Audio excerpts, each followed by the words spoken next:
following podcast contains adult themes, sexual content, and adult language. But would you rather have it any other way? Alright, so welcome to the Would We Rather podcast, where we tackle some of the hardest, usually awkward, sometimes serious, mostly funny, would you rather questions.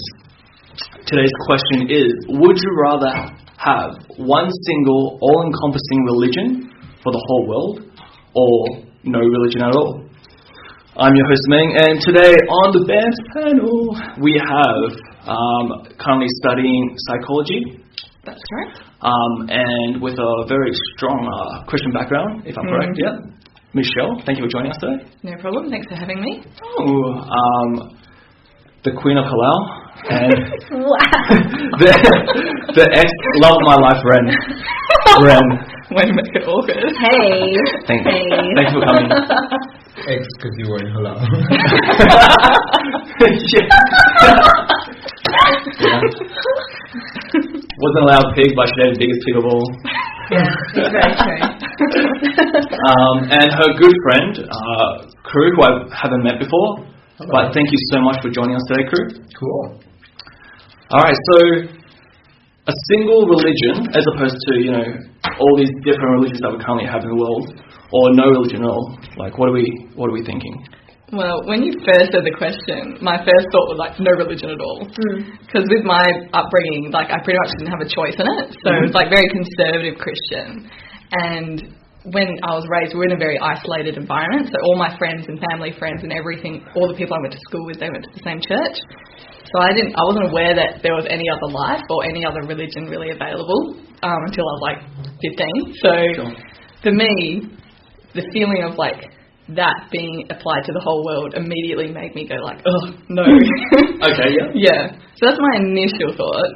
But obviously it's more complicated because I'm thinking, I still am Christian to some extent. So I'm it is obviously important to me, and it's important to millions and millions of people, all the different religions. So, what would we be missing out on if we didn't have religion? Okay, sure. So it's interesting that you say that you didn't really have any interaction or any knowledge of any other sort of religions until quite later in life.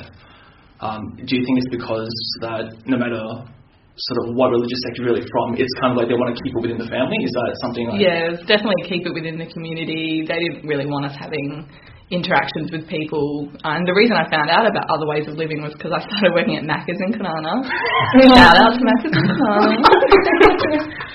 Place to be, guys. So I got a crash course in sort of different culture there, you could say. And and a lot of the people at the church were really sketchy about the idea of a few of me and my friends going to work there because they didn't want us to have that exposure. They didn't think we were ready or something. I'm do they expect us to keep us here forever? But it felt like that. So, yeah. Okay. That's very strange because, my upbringing was sort of opposite to yours. I knew a lot about other religions, but I was just never allowed to explore them. I feel it. I suppose in saying that, though, growing up, I had a lot of Indigenous friends. I had Asian friends and white friends and stuff. So all my friends were white.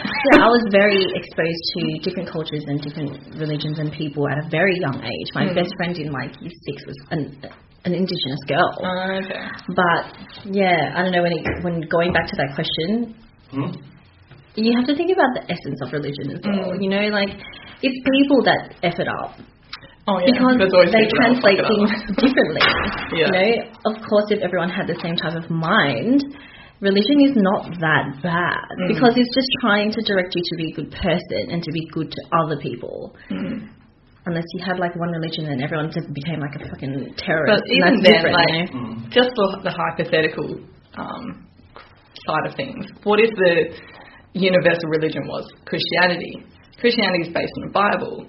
But even within Christianity, there's so many different interpretations of it. Sure. So even if the whole world called themselves Christian, they probably still wouldn't all look the same.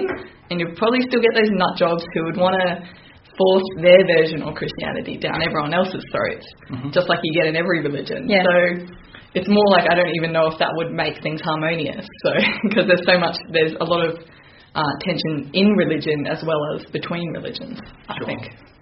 I mean, do you have like just like how Christianity has kind of like many different sects, I guess like denominations. Would that be the same for like both Islam and Hinduism? Is that?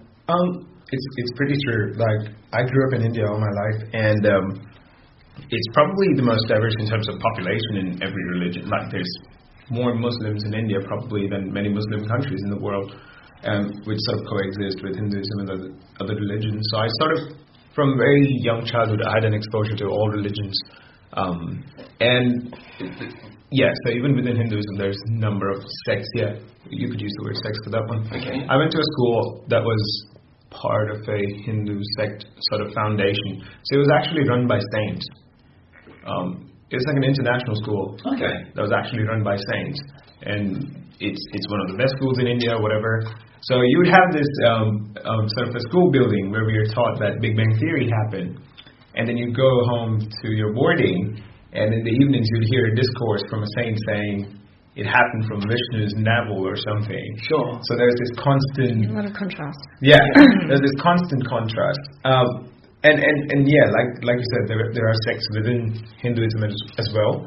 But I've found that the sects within Hinduism seem to be a little more cohesive than some other religions. Do you think they're cohesive because of the, stem of where Hinduism comes from, or the interpretation is all quite similar? Because when you see Muslims, there's only two types. Okay, yeah. I only remember one. Ooh. Is it like Sunni and Sunni? Oh Shia? yeah, sorry, Sunni and Yeah. Shia, and they hate each other. Yeah. They cannot coexist, and it's weird because you're essentially the same. I don't understand. So even my parents, because they were raised to be that way, they look down upon the other. So I don't even know what my family is. How bad is that? I'm pretty sure I am a Sunni. Okay. Sure. Okay. Because one of them is really looked down upon because they do really weird things, apparently. So there's this part when you pray and you're sitting down and you have to point your finger when you get to this certain point in the verse. But these people normal, I'm putting inverted commas, normal Muslims just point their finger and that's it. Yeah. Shias, apparently they twirl it it's some weird. That's why they're what? Blasphemous. And no, but the thing is people look down on them because to them, to other Muslims, it's they have changed the religion just to suit themselves. Oh right, sure. There's times apparently within somewhere in the month that they're allowed to drink alcohol, but everyone knows that Muslims don't drink alcohol. Right. Yeah. So it's sort of where do you draw the line? And I guess that comes with Christianity as well. Yeah. I was actually thinking. Because there's so many different, branches of it. So, in Islam, there's only two. I was thinking about that a lot, because you get the fundamentalist Christians who are very, like to interpret the Bible quite literally, which doesn't work because you're not it's a in, historical the document. freaking AD land. And they don't look at context for the verses. They just pick and choose, and you just get all this random weird stuff out of it. And you're you're not reading it into context, or it's called an exegetical reading if you read it within the context and everything like that. Sure. Right. But then you get the really liberal ones who the fundamentalists accuse them of twisting it to suit their own lives. So I'm way more on the liberal side of things, but all the conservative ones are you're just twisting it so you can do what you want. The thing though, religion doesn't change. That's the problem. Everything else changes, but they're expecting this one document never to change. It's just that doesn't make sense. Yeah, I don't know. It's a book. I think I just, while you guys were talking, I just realized that your question that why is sex within Hinduism more cohesive than other religions, I think because it seems to me, gathering from what you guys are saying and observing, that these sects within Christianity and Islam were formed due to differences, whereas the sects within Hinduism are formed due to you choosing which god you worship to, or geographical differences. Yeah. You see, because I can't think of sects within Hinduism that are formed because of disagreements. Okay, that's really interesting. Sounds like a better way to do things. Yeah. Let's all become Hindus. No. So it's interesting that you say that, because from the religions that we have here, Hinduism seems to be the only one that has not just the one I guess the one it's scripture. not, not it's just the Bible. monotheistic. It's not monotheist, right? Yeah. So you have multiple scriptures, if I'm correct. So you've got like the what is it, the Bhagavad Gita. Yeah. Which is actually part of a much bigger scripture. Sure. Called Mahabharata. It's just one song. Okay. Within another scripture. Okay. Yeah. But yeah, it's massive. Like the archives are massive when it comes to literature in Sanskrit and Hinduism. It's just never ending. But you also have to consider the fact that Hinduism is concentrated in one single subcontinental region.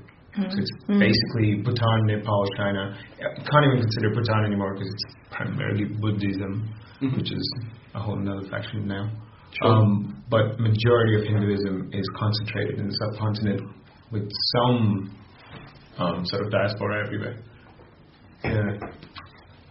So, what's interesting to me about like whether or not there should only be one religion or no religion, as someone that didn't really have a religious upbringing, like my parents really was just like, regardless of our own background, you read and you do your own thing and you make your own choices.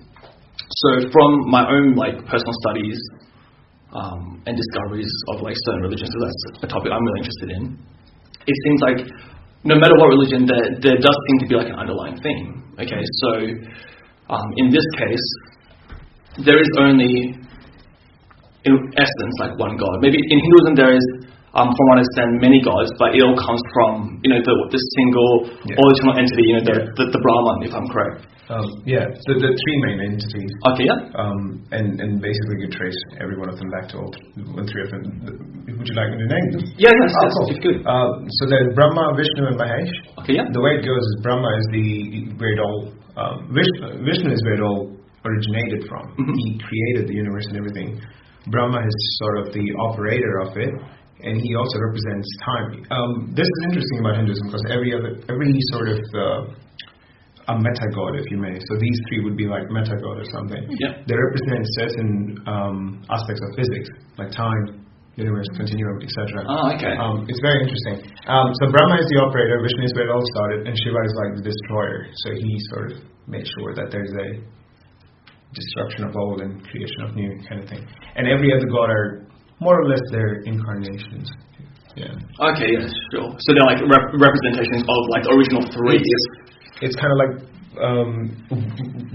over a period of long history of this earth, they sort of mythologically they took a different sort of avatar, if you may. That's where the word avatar comes right, from. Okay. Yeah. Love the cartoon. Yeah. That's where the word comes from, because they take a different avatar, meaning they assume a human identity and enter the world to sort of change the course of history, if you may. That's really interesting. It reminds me of like the Father, the Son, and the Holy Ghost, like the Trinity. So many parallels. Yeah, everywhere. But anyway, what were you saying about the whole sure. So, thing? I mean, if that was the case, like, is there no way to establish, like, is it unfathomable for, everyone from all different levels of faith and all different kinds of faith to come together and go, okay, let's have a look at the set principles of our beliefs, and then establish a foundation or baseline which is kind of like all encompassing. So take the similarities out of everything and let's just run with that. Like what are some of the pros, or I mean I can see what the pros are, what are some of the cons, right, the negatives that could come from this discussion, right? Forcing confirmation. So one of my biggest concerns is the intersection of religion and government. So I'm very anti the crossover of religion and government, because I don't like the idea that a religious rule is legislated as law, forcing everyone to follow it, even though those people may not believe in that law. So when I think something becomes written law of the country or the world, this is the theory we're going with, then that would concern me, because then it takes out the element of personal choice, and which I think is a very important thing of religion, because what does it mean if you don't choose it willingly? So if there's only one religion, there's no other option. You either believe it or you don't. There's no other paths of life to choose from, in a sense. So it sort of takes out the element of free will, and it doesn't account for the very many millions of individual differences between people. I think there's a reason multiple religions exist. So in that regard, that I think that's like a con and a pro to having no religion is that I don't think you need a religion to have a moral code. Right. I think it helps. I think it gives you something to focus on and maybe gives you a reason. But in my idealistic worldview, I'd like people to think that just being a decent human being is enough of a reason to be a decent human being. A lot of people won't be decent human beings, or they hit rock bottom, they not enough people druggos, and then they all of a sudden find Christianity, or the amount of black rappers that have become Muslims because they've just found their calling. That's the thing. Like, should we have no religion then? When it comes to if there's no religion, choice. If there's no religion, then there's the running the risk of having too much choice, and if you really rely on the law of the land, which isn't always reliable. So I'm just going to turn on the fan. Yeah, sure. So there is like the risk of either way. So you either have not enough choice or too much choice. But I think it kind of reminds me of thinking of like having one religion. It sort of reminds me of like a dictatorship in a sense. So people are forced to believe something. What are the costs people are willing to pay for control and order? And there's always going to be the people that differ from it. So either one is unrealistic. But I think if we actually go back to why religious disagreements or just disagreements happen is because we like to stick with people as a tribe, people that agree with us, and anything, Like you want to stick to people that you're alike. Yes, that's how we form communities, right? When sort of conventional sort of people in our communities, the first thing to come out of the wall with the community thing, that that's a big deal for them. Yeah. And I think that's because people like to sort of just belong in the tribe and. Oh, that's a psych thing. Psych. Yeah. So I'm touching. I'm touching psychology. But because we tend to stick with people that agree with us. Yeah. Confirmation bias. Confirmation bias. Yes, exactly.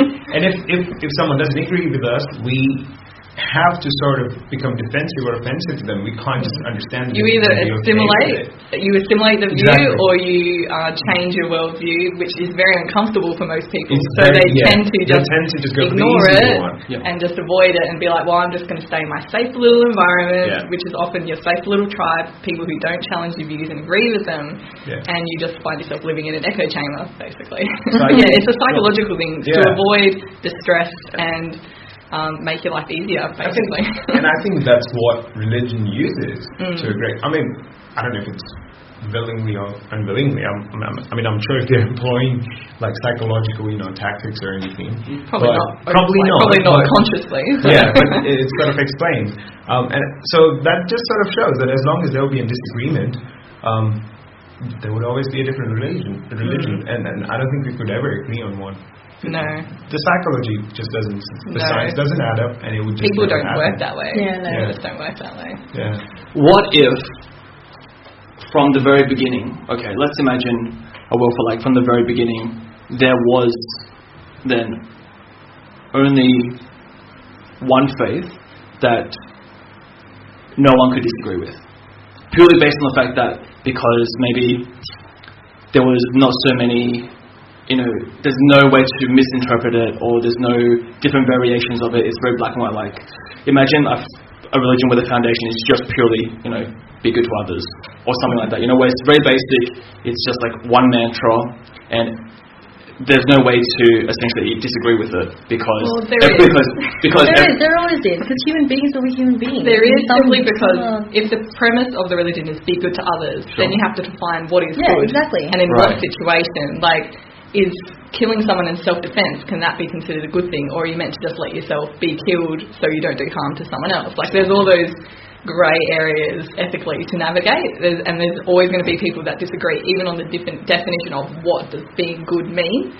So sometimes people think being good is just the absence of harm, so they won't actively seek out to do good to others, but they just won't try to do harm. But then you'll get the people who be like, no, that means we have to feed all the poor or do all this and be really active about it, and that's a disagreement in and of itself. So there's always going to be disagreement no matter what you do.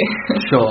Okay, that's fair enough. Even if there was one single religion, you still have a disagreement that is I don't want to follow the one single religion. Like I'll choose to be an atheist or something.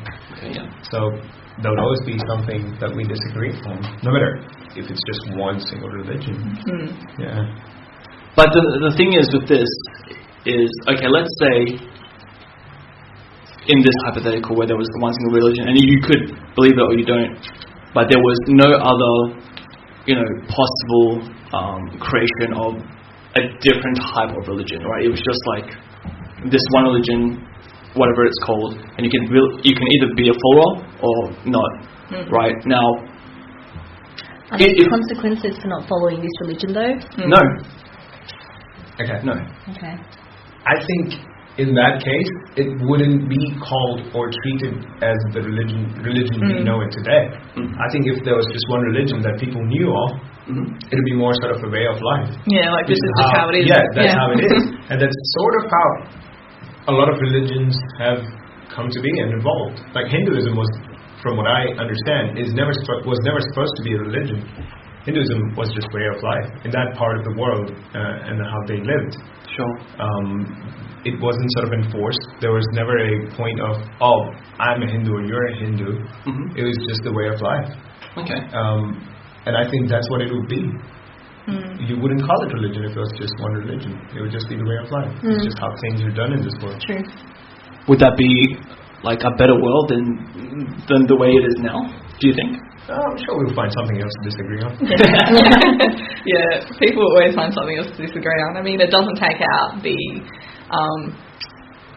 tension people, like countries have over land and things like that in history. It's just, it would take out some of the biggest conflicts that have happened in history where people don't have a religious basis for their worldview.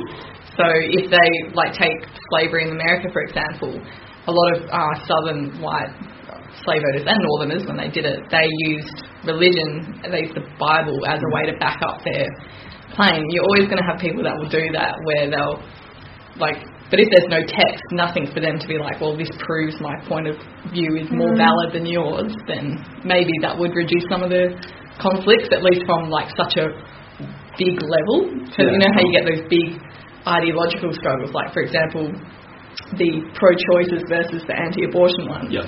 You would hopefully not have those massive ideological cultural struggles to contend with. You would hope. That's probably being optimistic. Yeah, so with issues and topics like that, for example, the pro-choice or pro-life, etc. Now, if it wasn't founded, or if the argument wasn't based upon a religious standpoint, as in God said this, and you eliminate that completely, what would that discussion then be like? It would be a matter of science. So a lot of scientists don't classify a fetus as a life.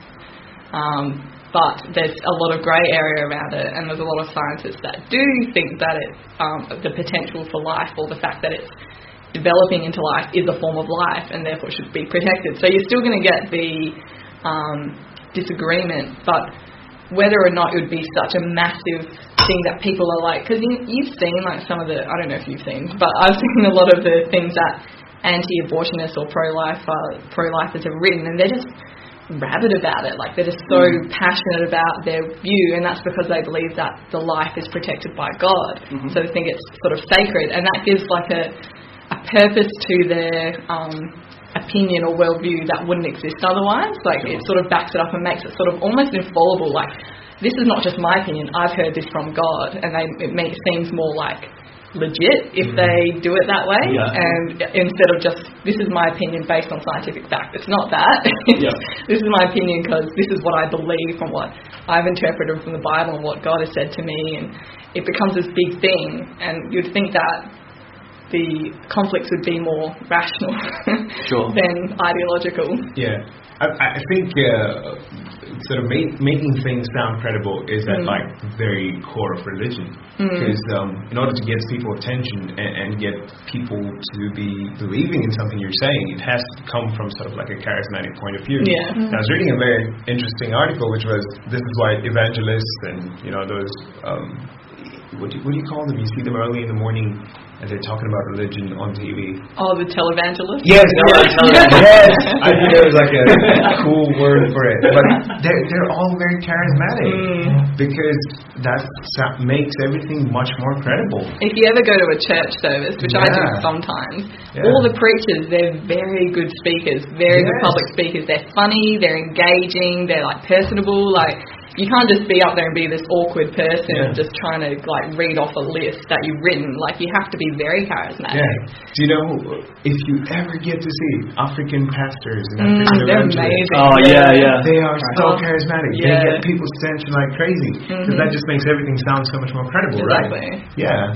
And a lot of like Christianity also like it appeals to people's emotions instead of logic, especially if you're looking at like Pentecostalism and evangelism. It's all about how you feel. So you go to a church that they rile you up, and you're like, oh yeah, this feels legit. And then you go home, and it's like a week later, you're like, oh, I don't feel the same anymore. And you try and read your Bible, and it literally it actually feels like that. Like it feels like it really is. Do you know why? Yeah. Because whatever problems you're having in life, this is what religion does, and this is what charismatic pastors and priests of any religion do, is basically they promise you sort of a magical way out of it, and they always help you sort of put the blame on something, like, it's God's will, or it's this or that. Yeah, there's a very big lack of personal responsibility. Do you know why? Because a person who's going through a distressed life, which almost everyone in present day is, when you take the responsibility out of them, you sort of blame it on someone else.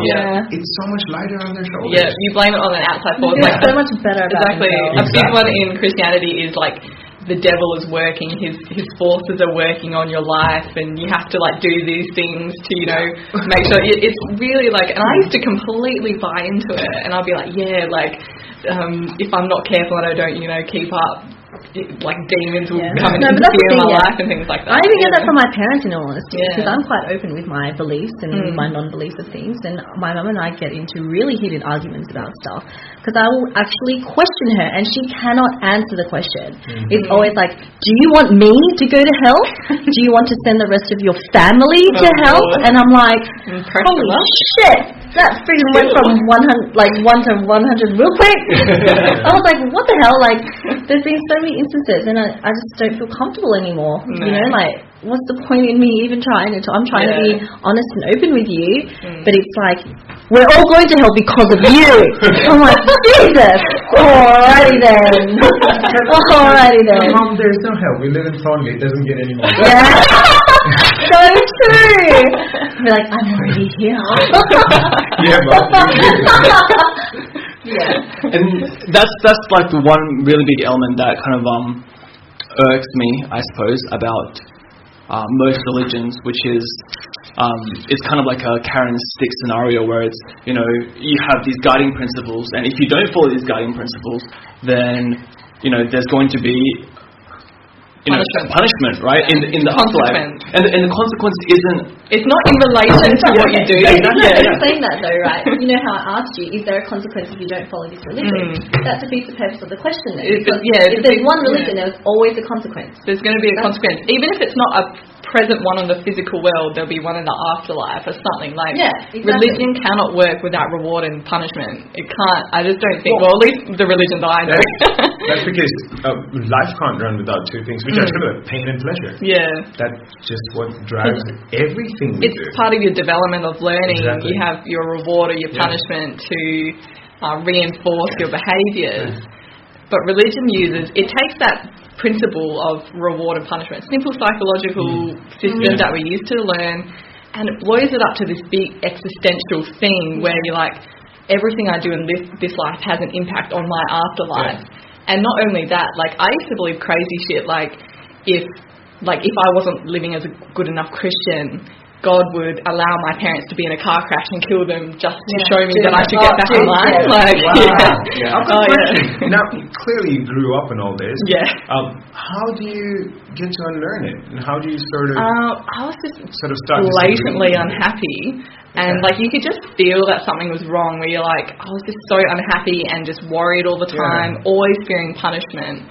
And all my friends that I grew up with, they were in the same situation. Their parents all went to the church and the school and all this kind of stuff. So we would talk about it, and we were like, we would know that something felt wrong. But what happened was I got a way out. I met a friend who wasn't raised in any of that, and I started hanging out with her more. And she sort of showed me a different way of life, and I thought, I don't need to rely on this community anymore, because at the time I wasn't close friends with anyone outside that community. So to leave, that's what it does. I would have been like ostracized if I'd left, not by my personal friends, but by the community in whole, and I wouldn't have had anything anymore. So when I did leave, I had somewhere to escape to, and that's why I left, and I didn't go back. Nice. So it was very and a lot of my friends, they stayed in there just until recently, and they've only started to move out of that environment because they just knew it was toxic and they couldn't live in it anymore. They were just that unhappy that they really had no other choice, which is pretty full on, which is why I'm very why my first response was no religion, because I just don't want anyone to feel the way that I felt, where you don't have a choice, and you also believe that every action that you do, the consequence is massive. I believe in consequence. You need to have consequence for actions. Sure. But when the consequence, it should be a natural consequence. When the consequence is massive, and it's not in proportion to what you did, that turns into punishment. Exactly, I know. So, It was the instance, my mum got into a car crash last year. Her car got ridden off. And I picked her up, and she was like, do you know why this happened? It was because I didn't pray. And I was I looked at her and I was like, are you seriously going to freaking say that shit? Shut the hell up. And she was like, have you prayed today? Maybe it's because of you. And I was like, oh my Lord. I'm glad that you and your friends got to figure it out at a younger age. You still have your youth. She's got nothing now, that sounds terrible. That's just how. And as they've aged, my parents, because I'm real, my gap between my siblings and I is huge. So I bear all of this every single day, and it's my dad, especially because he's a pensioner, he doesn't work, he doesn't do anything, he just invests all of his time in reading things about the Quran. And within the Quran there's called hadiths, so there's sort of verses and how to live your life and all that stuff. And they literally have something to read, a surah, so that's what it's called. They have a surah to read for every small thing in your life. Wow. Literally walking into the toilet. Oh wow. You have to walk in. You have to walk in. You have to walk in with your left foot because you're going into somewhere dirty. You have to walk out with your right foot, and then you have to thank God that you didn't die when you stepped through the door. And that's why I feel so passionate about questioning things. Because I'm how can you possibly live your life and do this every single moment of the day? I think praying 5 times a day is already insane. How are you supposed to live your life? And there's been instances where my dad has quit jobs because they couldn't let him pray on Friday. Well, I read an article about Saudi Arabia where they're intense. It did a estimation. I can't remember how much money it was. An estimation of how much money they lose per year because of the time they give off for praying, and also because of how they don't let women into most workplaces. And it was billions of dollars. But that's the other thing, though. When you look at it on the side of the token, is money really that important? And that's why it's okay for them, because they're not, in their mind, religion is more important than materialism, which is fine, and I can appreciate that. But when it comes to a point where you live at a place in Australia and you just, every single thing is a prayer. And I'm at the end of the day, shit happens, and you just have to close the door and move on. I think a lot of religions do that, and that's because they want to sort of enforce something by fear-mongering. I agree with that. In Hinduism, there's a book, a graphic book. Oh, God. What's the book called? I forgot the name. It will come to me and I'll mention it when it does. But essentially, it's purely a book. And again, it's not one of the ancient scriptures, but it's sort of an abridged version from it or something. But basically, the book's called Yamdan. Yam is the god of death. And Dund is punishment. Sounds lovely. Yamdan actually sounds like a delicious food. I would like some yum dumplings. Yes. My next cream. Punishment. Oh God. Double cream. So Yamdan is this graphic book. It's the most horrible book you'll ever read in your life, because it has a graphic representation of what the hell has waiting for you for every single bad stuff you do. For example, if you steal, this is what happened, and then there'll be a graphic sort of representation. Wow. Scary.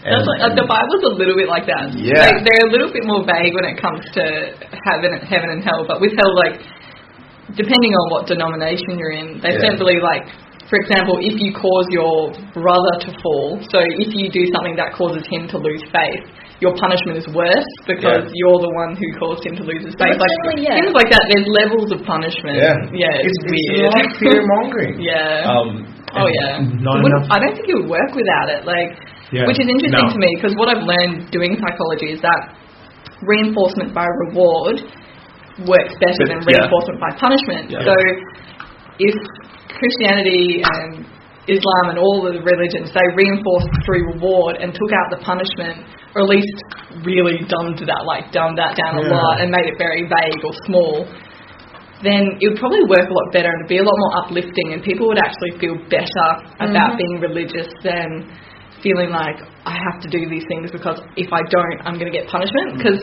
my biggest gripe with that is that it's technically you have a choice. I'm using inverted commas, technically. Like, you can choose not to do it and just go to hell, or you can choose to do it and go to heaven. But I'm like, what kind of choice is that? It's not really, I can't really call that free will. That's more like coercion to me. And they make it very binary. Make everything very binary. It's this way or the other. Can't have it any other way. It's common among all religions. What interests me about like this, the that you were talking about was that what kind of, in terms of the punishment, is the punishment something that is meant to happen to you in your current life, or is it meant to happen to you in your reincarnation? In hell, Okay, so there is a hell. There is a hell, and then there's reincarnation, but it's sort of like you serve your punishment in hell, and I guess you, based on your deeds in the past life, you get reincarnated as a different organism.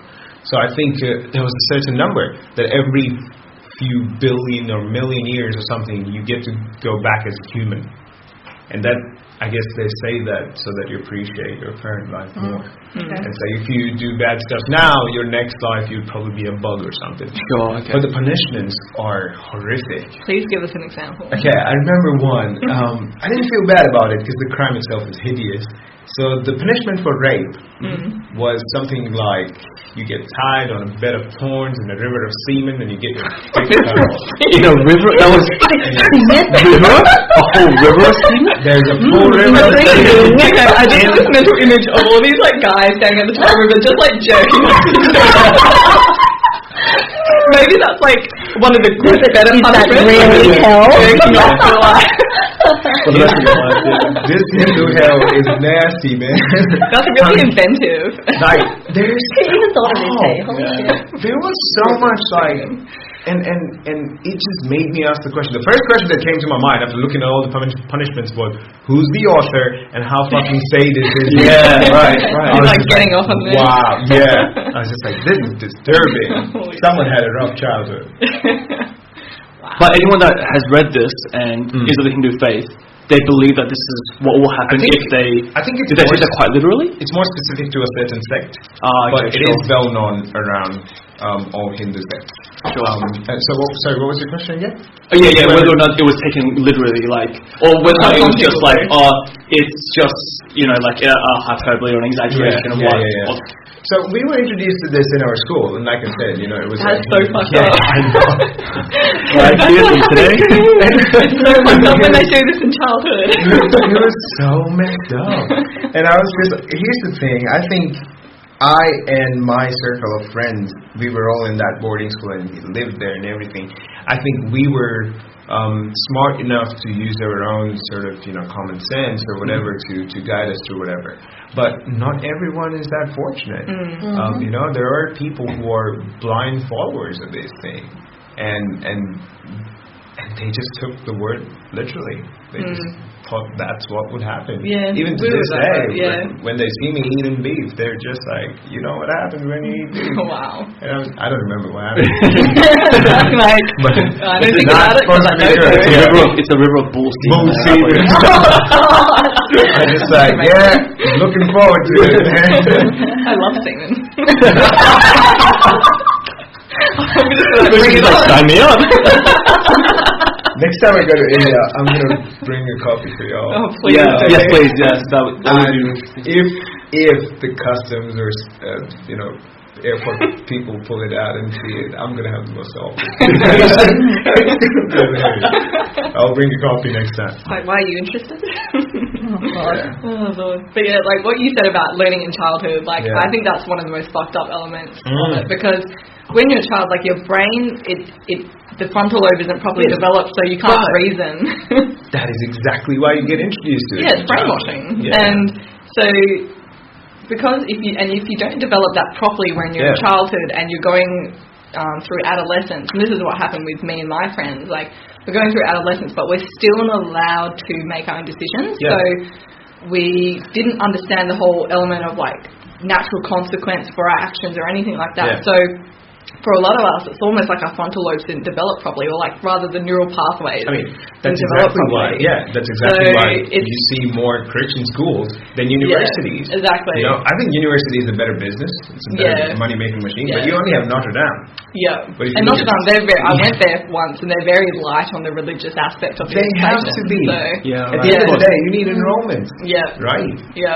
But you see more schools funded by religion. It's just really messed up because when you imprint that to a child, it becomes their foundation of thinking. And even if they break out of it, like me and my friends did when we're older, it's very hard to do it. And even now, my natural reflex in a lot of situations is to think, am I being punished? Or, to go back to those old thoughts, even though I'm like 6-7 years out of the church now. So it's very hard to get rid of when you've had it instilled in you solely since you were like 5 years old. It's intense. And that's sort of one of the reasons why I think that's the biggest pro in the pro column for no religion at all, right? Which is, if there wasn't something in terms of like, okay, here's a piece of paper with something written on it, you just read it and take it at face value, don't question it, right? Now, if you took that away, right, you have really no choice but to be able to develop some sort of logical reasoning, right? You'd have to be able to come up with some way to find out, like, oh, something happened, why did that happen? Yeah, how do I want to live my life? Yeah, exactly. Because there is, like I was saying before, like there is natural consequence for actions, whether it's good consequence or bad consequence. So that's why I'm saying, like, you don't need religion to give you the consequence. There are natural consequences. If you speed and you crash, that's the natural consequence. You're not always going to happen, but if you've done something and there's going to be a reaction to it, that's just like the law of the universe in a sense. So that's why I don't think you need religion to be a good person. Even if the natural consequence is if you murder someone, you go to jail. Like, even if it's a law of the land consequence, they can still figure out, I'm pretty sure people could still figure out without religion that murder is generally not a good thing. So yeah, that's why I agree in the pro column for having no religion. I do believe that while it may be a little more chaotic, maybe not, because the world is already pretty chaotic with religion. Sure. So But I mean, what would be the consequences, really, of having a world with no religion at all? Like, what would actually be the cons? I think it would be a sense of purposelessness, whatever, if I'm saying that correctly. A lot of people, they think, what does this all mean? Why am I here? Yeah, that's true. And a lot of people reach to religion for that, because if they feel like someone created this, then there's a reason they're here and there's a purpose for their existence. A lot of people find purpose without religion. They say, I just want to do as much good as I can while I'm in the world, I want to help people, etc. But I think for a lot of people, they can't find purpose without a higher power aspect to it. And so maybe you get more like depression and things like that. But then again, lots of depression and suicides and stuff are caused by religion. So there's sort of flip side to that. But it could go either way. Like, for example, I grew up with a number of religions around me, right? And yet I do not associate myself with any of them. My parents out there are Hindus. I'm not. Certainly not a practicing one. But I've always said this thing when people ask, what's your religion? And I've thought long and hard about it. And I've told myself, like, my parents are actually kind of my religion.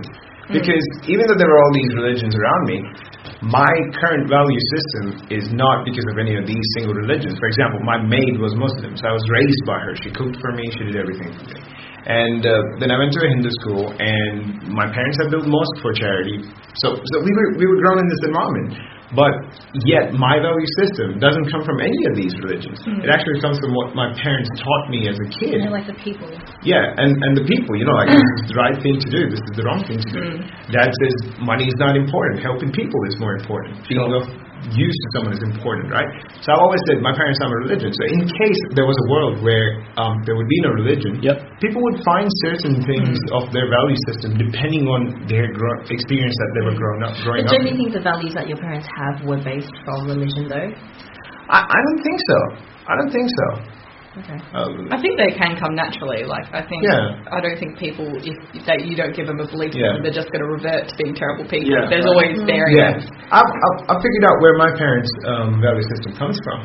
That it was, again, from their upbringing. Because when they say money is not all that important, helping people is because they come from very humble backgrounds. They had no education. They've barely been to school. So in their case, and now they're well-to-do. So they've never had money, and then they've had money, and they've realized that money is not the most important thing. And when they didn't have everything, they had people helping them. Those people were their heroes. That's why they say helping people is more important. Okay. So I think, again, their value system isn't coming from a religion. I think it's coming from their experiences. And their surroundings. And I often think that people use religion as a crutch. So absolutely. It, like I think Crew said before, it takes away an element of personal responsibility for your life. And it's very refreshing. Yeah. So when you're when you have ownership of your life, and it's not a higher power who has ownership of your life, then you're responsible for how it turns out, and there's not some outside forces working on it. It's just you, and I think that scares a lot of people because they don't. If they fuck their life up completely, they don't want to think it's because they made all the wrong decisions along the way. So I think religion can definitely be used as a crutch for people who responsibility scares them and autonomy scares them, because if they have autonomy, then they have to only control themselves, and also because if everyone has autonomy, personal autonomy, they can't control others as well. So that scares a lot of people. But here's the thing, you look at dictators or for example Hitler, alright, his way of swaying people to his side was not very different from how religion does. Well, he was a Christian, and he did sort of his whole mentality was a mixture of religious ideology and also Darwinism sort of. But here's the thing, more of like a simulation game. Like he thought the world was his, simulation, personal simulation game or something. But here's the thing, he did the same thing. It was a very bad economic time. People were distressed. They were very under a lot of duress, and you come and go, hey, you know what? I can make everything better. And these are the people who fucked you up. It's not because of you guys. Your life is bad because of them.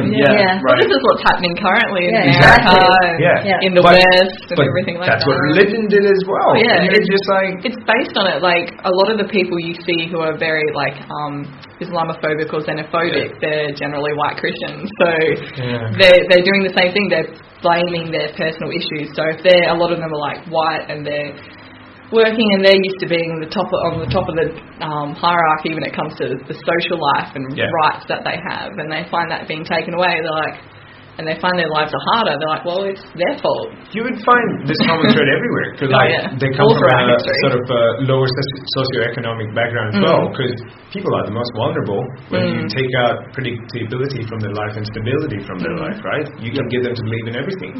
And I think that's what's happened there as well. And I worked with few people on this, it was like a hackathon about countering online extremism and hate. Where I got to make friends with the previous ex-terrorists. Wow. I made that would be fascinating. It was that's an interesting CV to have, 2010, 2012. It was organized by a good friend of mine who also got this 2016's Australian of the Year award. He's from Perth, and he's doing some great work in this area. But basically CVE, they call it, countering violent extremism. And so these interactions with ex-terrorists, former white supremacists, when I talk to them, and now they call themselves formers. Because they've converted now. They learned all of that. And the biggest thing for them was we all come from poor socioeconomic backgrounds. And a lot of the times it's someone stepping in and saying, this is the cause of all your frustrations. And that it often leads to extremism. And also, like, with extremism, I read this article about this former KKK woman, and she said, like, she was, low socioeconomic background, low education, and she had just a lot of rage in her towards, like, the system in general, and she said that the KKK gave her a community. So the first thing was community, people who had the same rage, and then an outlet for the rage. So she personally didn't think black people were inferior or people of colour were inferior. She literally just wanted an outlet for a rage, and they directed it, and that's a lot of it. But now we're talking about cults, which is cults essentially like an extreme form of belief, right? And all cults see social gatherings and rituals as like a big thing. I usually say that I was raised in the cult because it definitely feels like it, simply because we had like physical isolation and ideological isolation as well, and it was all based on ritual and making sure that we didn't have exposure to people with different points of view, and if anyone developed a different point of view within the community, they were pushed out and were pretty much told to never associate with them. I mean, you'll find this fascinating, Mitch, because you see this same aspect of cults being developed and social gatherings and rituals being developed, not just in religions, but you see them in things like anything that you believe strongly. Like you see that in like CrossFit. You see that in CrossFit. You see that in like Herbalife. They get you to come along and people basically providing you a social belonging. It kind of scares you when you like, even with things like Herbalife and like how, I like the term rabid, but passionate, like they're just so into it, and they're just like, as soon as they talk about it, they're like, oh, like, and you're just like, holy shit, what was this transformation? Nothing sort of a religion. That's it. So that's the one really big key thing that I suppose makes religion of any type so, I guess, so prevalent, right, is the fact that it gives you a sense of community, a sense of belonging, and so obviously people would automatically flock to that, and if you've been a part of that, you obviously want to share that then with, you know, those around you and your own offspring, etc.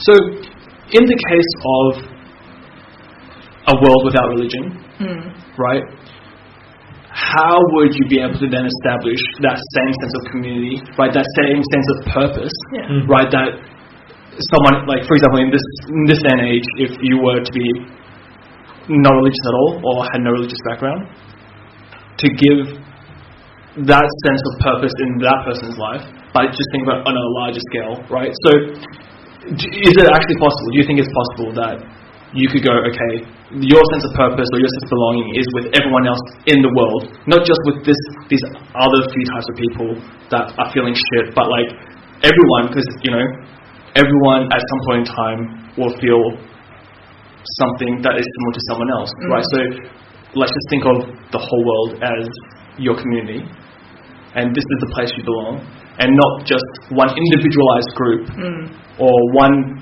ideology, because the ideology is the same. It's just everyone is out to look out for each other, and that's it. I think my first question is about culture there, because a lot of separation that happens, it's not religious, it's also cultural, demographic.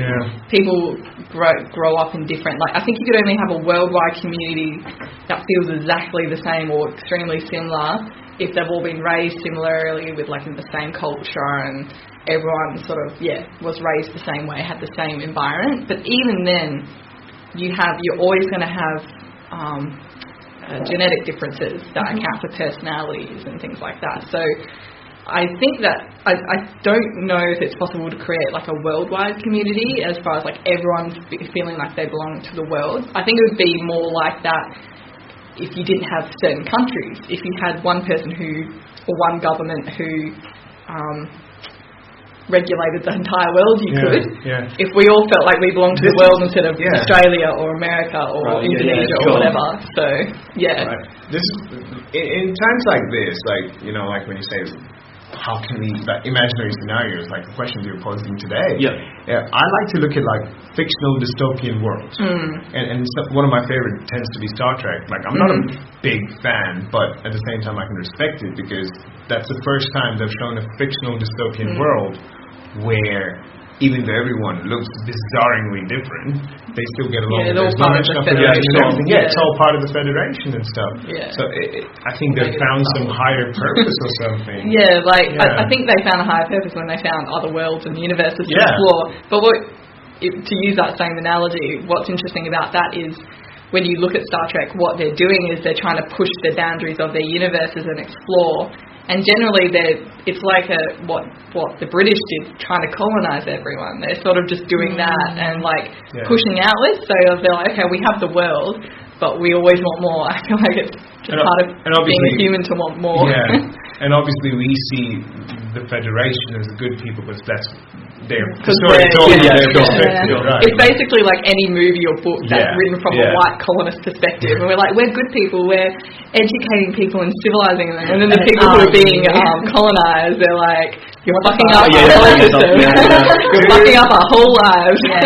They were fine. Now I'm cutting sugarcane. In Mauritius, I'm from India. What am I doing? One thing that you said was really interesting was that the whole concept of actually no, I did just slightly have a mind blank of what I said, but in terms of, I was thinking of an example in my head, right, which is based on something that you said and something that Renata has said previously, which is all of us are parents, right? Okay, now would you say that they're good parents to you? Yeah. Would everyone say that their parents were good to them? Yeah. From what they knew and the best of their abilities, I think exactly. Yeah. Now, if you took away the element of religion, right, and they didn't have any religious upbringing at all right, and religion wasn't a factor of their life, do you think that would change whether or not they would be a good parent to you? Probably, if religion was taken out of it, they would have been a lot more relaxed about things. And the parents they are to me now, they're amazing. I consider them friends, which I never thought when I was younger. I never thought I'd have that. I thought I'd present them for the rest of my life, but I don't. So because they changed as well. That's a good closure. Yeah, well, they changed as well, and they're not in that church anymore either. So, and that's what I mean, right? So if the way that you are as a person, right, I feel like at the very core of it, and how you treat other people, isn't based upon religion, right? If your parents were decent good to you, then even without religion, they'd be good to you. Yeah, with religion, they'd be good to you. The religion isn't a factor in that regard, right? And there's so many other elements, right, that are more important, exactly. But that's an element that everyone does share. So I feel like the argument that if we didn't, have multiple religions, you didn't have religion at all, people would still be, at the core, I would like to think, good people. Yeah, I mean, right? There is variance, just with difference of people with different levels of empathy than others. Sure. You're always going to get the random sociopath and the people who are unable to raise children well. I mean, I have friends who weren't raised religiously at all. Their parents aren't religious, and I wouldn't want their upbringing. And not because it wasn't religious, but simply because their parents just weren't, always the best, which happens. That just happens. So people who aren't the best parents for whatever personal reason. Sure, yep. You're always going to have variance, but I definitely agree that you don't need religion to be a good parent and to instill good values. What about Ren? Your understanding of the religion comes a lot just because of your parents. How would you answer that question? What was the question again? If your parents weren't religious at all, would your upbringing or values? Well, for me, I feel as if it's more like a cultural thing. It's not like a religious thing. Right. But I can't answer that question with I can't answer it sounding knowledgeable because I've never been able to have the opportunity to even speak to my parents about this stuff. Yeah. They just don't want to talk about it. So for me, I think religion for them. It got them through a lot of stuff. I'm not going to say they would have been better parents because I don't know. Going back to the point of faith, to the point of fear, fear mongering or whatever. We can talk about it like it was so shit, it ruined our lives because that's just the generation we are. Yeah. And in the context of how old our parents were and stuff, they didn't have all of this opportunity to talk to other people, to meet all these people with like different points of view, different, you know, like they didn't have that. No. So it's not like, I feel like for them it wasn't fear. For them it was something that they could structure their lives around. Like my dad was, you know, going through such a hard time. He had such a huge family. He had a huge, I don't want to say burden, but in my eyes it is, with all his siblings to take care of them. Like how would he have gotten through that stuff if he didn't have a faith? Yeah, exactly. You know, and sometimes people do feel tempted to do stupid things, but religion brings them back to earth and it reminds them, like, don't be a shit person. Yeah, but I mean, do you need religion for that? You know what I mean? I'm not saying you need it, but I'm saying it helps a lot of people. Yeah, definitely helps a lot of people. In your case, I think you have to consider one more fact. Like, are primarily your parents' social circle Muslim Indonesians? Yes. Yeah? And that's because you have to consider the factor that there's immigration involved here. And that sort of shapes a lot of things as well, because when you move to a country and overnight you have to sort of, everything you knew as true was not correct, you have to sort of find a community to belong in. And do you think that's a big reason why sort of religion is the binding factor between all those immigrants? So they have a social network? I guess going back to, you know, living harmoniously with no religion, it's demographic. It's where you're actually from.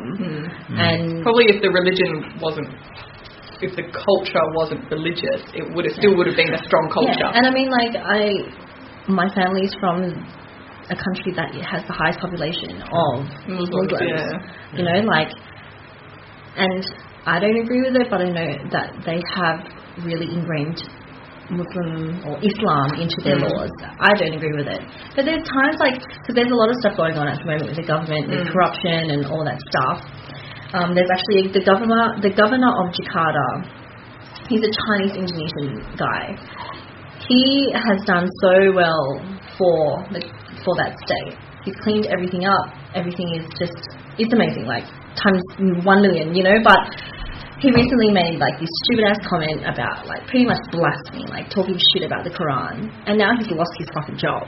Wow. But before that, you know, like everyone loved him. Yeah. But you bring religion into it, and it's like, see you later. It's like the stakes are so high when it comes to religion, and I'm just like, people just chill. Yeah, people are chill. But they can't because they're like, this affects my life and my afterlife. But that's the thing though, like when I spoke to my dad about it, you know, he was like, I think what they're doing is wrong. Even my dad sees the bigger picture. He's like, he's done so much good for this state. This state is so fucked up before. And he's one of the most religious men I know in my existence. So I don't know, like, I can't answer the question if he'd be a better parent because he's still quite, like, mildly open-minded. But, yeah, I think my parents are my parents, and even though they've pushed religion onto me, at the end of the day, they would still be pretty good people. Yeah. But they wouldn't be who they are, obviously, without it, so you can't really make that judgment call if they're being good parents or not. It's a little interesting with me because I know for a fact that if my parents didn't follow Hinduism or if there was no religion at all, I think I would still grow up in the same way. And I know that because I've asked myself the question, have they ever enforced anything on you? And the answer is no. Sure. Nothing has ever been enforced upon me. And because I was independent since I was like 8 or 9 years old in a boarding school, they pretty much accept whatever I choose to believe in. But my sister doesn't have the same privilege. On that token, it's all right. Because you were, independent or whatever, since you were 8 or 9. Yeah. I think another thing with my parents personally is because they do treat me differently. Obviously, I'm a girl. I'm the youngest girl. And they do it out of just concern and genuine caring for you. And they just want you, like, so one really big thing for my parents was you have to marry a Muslim person. And my mum says this to me so much, like, you have to marry a Muslim male because he'll lead you in the right direction. You know, like... Because everyone else is headed in the wrong one. Yeah, you know what I mean? Like, it's just, like, really intense stuff like that. I'm like, how do you know another person... Like, you're telling me to believe in God, but you're telling me that for me to go into the right direction, I have to put all my life and all my faith into another human being. Like, that doesn't make sense. I got that too. Don't yoke yourself. It was like, there's this whole, like, parable metaphor in the Bible, like, two oxen who are yoked together, if they're pulling in opposite directions, they can't get a harvest. So that was the metaphor. So you have to have 2 oxen that are, or whatever they were, like pulling in the same direction. So they're meaning you can't have a Christian and a non-Christian yoked together in marriage because they'll be going in opposite directions, and it will cause like discord, and you won't get a good harvest out of your life. So we got that so much. And then a lot of my friends are still struggle with that because a lot of the Christian guys I meet, they're like, these guys are fucking dickheads. Like, they are. Oh my god. And then they meet these non-Christian guys that they're interested in, and they're like, these guys treat me so much better. And they're like, how important is it? Like, and they have to weigh out the whole idea of what's more important, that they treat me better or that they believe the same religion that I believe. And I'm like, the one who treats you better. Oh my god. But it's not that simple in our heads because we think, especially if our faith is important to us. I mean, for me, it's like, it's important but not that important. But for some of my friends, it's important, and I respect that. So for them, they're like, they can't imagine being with someone in an intimate relationship who doesn't believe the same. And I do think it would cause complications, but then it's just like, you know, it's annoying that, but the struggle is like a lot of religions, they're very traditional when it comes to how they treat gender. And therefore, that if my friends are, because they've met me, and I've put my feminist influence on them, they sort of think a bit differently in some respects of how they should be treated in a relationship, or how, rather, not how they should be treated, how they want to be treated. And they often find they can't find that in a Christian guy because they've been raised in a traditional way, and it works for them because they're at the top of the totem pole in this structure. Generally the wife has to obey, and the guy is the head of the family, and all that kind of stuff. That's so funny though, because I remember Patriarchy. I remember always having this weird thing, like I've always wanted to date like a Muslim, like a Lebanese guy, like fucking intense, like wouldn't let me do anything. Just out of curiosity, like you're not allowed to go anywhere, bitch. I always wanted to be in a relationship. I wouldn't mind that in bed, but not no, just out of curiosity. And then like, but every single time like I was in a relationship and I felt the slightest bit suffocated, I'd be like, fuck off. Well, my first relationship was like that. He wasn't even a Christian, but he was like a bit like that, and I was like, it did not work. So you get it, like religious or not, but when it's religious, it brings into that whole element of, this is how things should be, this is God ordained, this structure of the family and the relationship, and it creates this like intense sort of thing that you can't. I think it made sense back in the day, but it's outdated now. It's such a different world now. Because like back in the day, like there was a lot of like manual handling type of jobs. Like you needed guys. And women didn't have the choice to. Yeah, but now it's more options. like a technological like. Like women didn't have options, which they now have. So space age world with Stone Age love. Pretty much. That's what religion is. And that's what's always been my problem with it. Like it doesn't change. Like Islam doesn't change. And when it does change, like there's some factions. Here's what happens. When it does change, there'll be different sects coming up. And there'll be people that are like, you're changing. Well, that's like, I think we can agree on the fact that the Pope we have right now is the most progressive Pope he is. we've had. And recently there was, I don't remember what the comment was, but he did say something about homosexuality. Homosexuality, like just easing up on homosexuality, which is forgiving. Just be like he didn't say like boys are allowed to like dick too. He wasn't like guys, you all are cool. He wasn't like gays are cool. Like he was just he didn't show up in a rainbow robe or anything. But that would be awesome. That would be like a rainbow, his cone hat thing. It was just a rainbow colours going out. Like that would be amazing. Or just a giant dick. Yeah. I mean, hey, you gotta represent other genders too. But ideally, that's what he should be doing in this day and age. But he wouldn't. No rainbow robes yet. But he did ease up on them by saying, "Hey, let's forgive them." That's a big first step, right? What do you think this is gonna do? Do you think it will lead to more sects? Like, do you think if they'll be like, "There's a Pope Francis," and then of course, well, that's what's happening in Australia. So what surprised me when I read this is I wouldn't know. it's actually more Christians are supporting same-sex marriage and LGBT people than not. And that blew my mind because a lot of Christian people I know don't support LGBT rights. And so for me, I've got this, but I came from a really conservative church, so that's pretty normal. But really it's just a minority that doesn't support LGBT rights. But you get like the Australian Christian lobby, for example. They're ultra-conservative. They want to abolish 18C, which is the hate speech law, so they can say whatever the hell they want about LGBT people, which is fucked up. And then, so you have that backlash, and they're gaining a lot of strength in the sense of like political strength, because even though they are a minority, it's a strong minority that are really like passionate about that cannot marry and they can't adopt kids and safe schools isn't safe and that kind of crap. So I don't understand the thing with like no adoption though. Like, come on now. Well, they do it in most states anyway. So it's just like that. But I mean, that's interesting because at the core of it, like we don't really. I mean, free speech isn't even in the Australian Constitution for one, which is really fucked up. But I mean,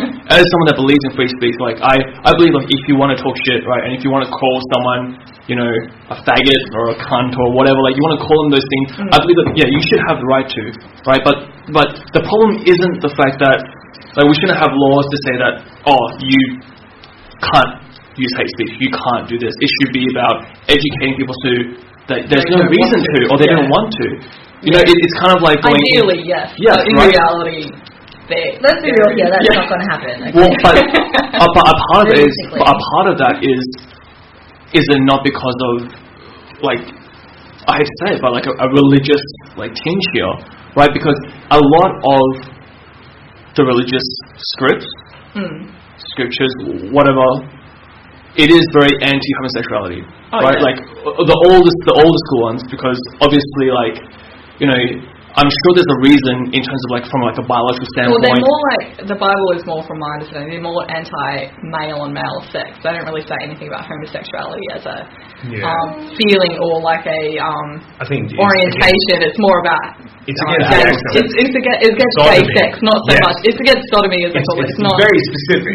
Sodomy. It's not so just much within the same sex. But heterosexual too. I think. Was the idea.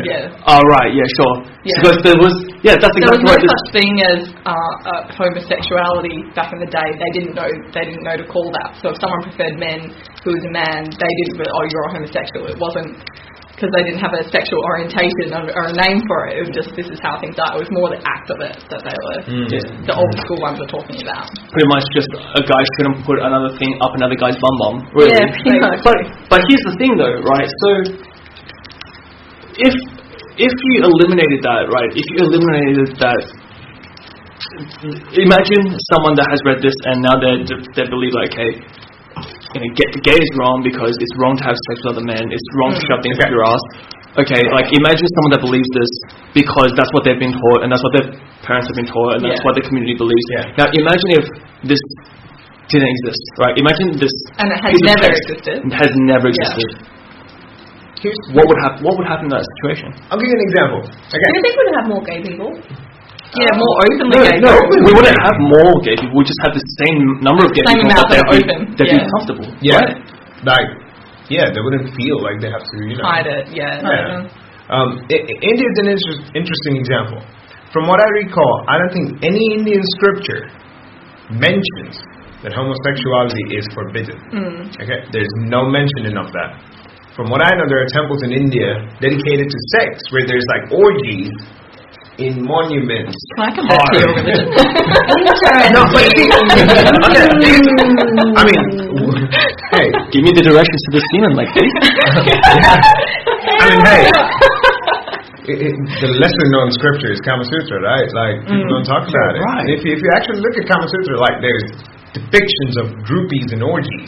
There's barely two people having sex in that book. It's mostly groupies. And I'm just like, okay, cool. So clearly there's no scripture that describes that homosexuality is forbidden in Hinduism. Yet, India still hasn't decriminalized homosexuality. Well, why was it even seen as like criminal act in the first place? British colonization? Yes. Right. Well, yes. That is true. English is fucked up. English guys are fucked up. We have things out there. But now it's come to a point, and India is very interesting right now because what's happening is there's all these educated young people, millennials, so to say, who sort of are very liberal in their views and who are sort of like very progressive in their views.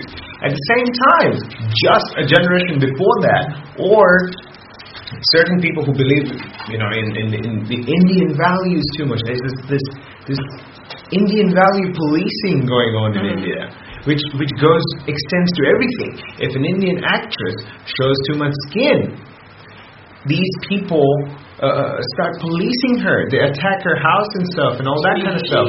There's a movie director who tried to make a movie on history, and people didn't like him addressing that touchy, sensitive subject of two different religions coming together in form of a relationship. And they sort of assaulted him physically. Wow. So there's all this interesting value policing going on. And it's not just for Hinduism, but for Muslims as well in India. Like, there's all these policing going on. And you ask, okay, what are we violating when we do believe in homosexuality? And they go, oh, it's against the Hindu values. And you're just like, it doesn't say anywhere, So it's interesting to see this sort of disagreements coming up within the same country, in the same people who are like, I'm a Hindu too, but I don't have to be that extreme kind of thing, which sort of goes to show that it's not actually the religion that's bad. Yeah, it's always the people. Yeah, it's the religion in general. It's people pushing into the extremes then. Yeah, and they use religion as like an excuse to be able to push to that extreme, right? Michelle said. Instead of saying, like, well, I'm a massive cunt and I want to punch you for not believing the same thing. It's kind of like, well, I have the right to do this because, these guys believe it as well. So, if they say it's right, then it's perfectly justified. Yeah, it's justified because God said so. Like, it's taking away personal responsibility. Like, did he Snapchat you or something? I don't know. No, he came into my dream. Motherfuckers. But I think having many religions is good, but people pushing their own agendas and people taking extreme forms of religion, that's what's not good. And to go back to what Meng was saying, like, if these religions never existed, like, you wouldn't have people saying that, calling people homophobic slurs and things like that, because they would never be a slur, because they wouldn't have ever been seen as something bad. But there would always be other things. So it may not be a homophobic slur, but there would be some sort of slur for someone who's different, and they were considered bad, maybe not for a religious reason, maybe for a cultural reason or a demographic reason. There'd always be something, because that's what people, it's natural, it's another psychology thing, the whole us and them, and to always dehumanize them. That's a big point. And I think it's good to have many religions, and we should have many religions. But what we don't need is putting religions on a pedestal. I'm sure every religion started as some sort of a leader doing a good thing. I'm sure Jesus was a real human being historically, who did some good things as a leader. Yeah, he was a pretty good guy. Short little Jew Arab carpenter. He did well. Little brown dude. Although he's white now. Apparently. He's not white, but his name is Jesus. Like, how many white people do you know named Jesus? Like, that's not. There's movies about him, like white guys playing him. Like, he was from the Middle East. He spoke Arabic. Are you joking? If anything, my friend Abdul should be playing. But I think we put it on a pedestal because what they've done is there were these great leaders who probably did some good things and charismatic and brought some hope to that geopolitical situation. But then I think a number of people sat down and sort of people got involved because they added divination to it. They added divination to it, and they made it all magical and airy fairy and I think that's what's dangerous. Putting everything in this world is questioned, apart from religion. Apart from religion, no one questions religion. Well, I do. Well, we'll do. People that question religion are the ones that get shunned. Right. Yeah, that's exactly right. But I think what's dangerous is not having many religions. I think we should have many religions. I think what's the point of humanity if we are not even diverse? Like, if everything was the same. I agree. Like, it's putting one religion over another. So, like with Christians, for example. But exactly. A lot of the people in Australia, well, not a lot, enough though. They're like, like, oh no, we don't want any Muslims here because they're going to take over our religion with their religion. I'm like, can't we just coexist? That's never going to happen. Exactly. It's like, can we not just coexist? Australia is not a Christian nation. It's just a nation. It's supposed to be, you know, like, why are you putting your religion over someone else's? Like, that's what I don't do anymore. I used to do that. I used to think people who believed in other religions were heathens and terrible people and blah, blah. Like, I believed all that crap. But now I'm just like, I respect their religion and their right to believe their religion and practice their religion, and I don't think it's any less or more legitimate than mine. Yeah. So. I think that's understanding differences and being okay with it. And as long as confirmation bias exists, I don't think that's going to be possible for everyone, you know.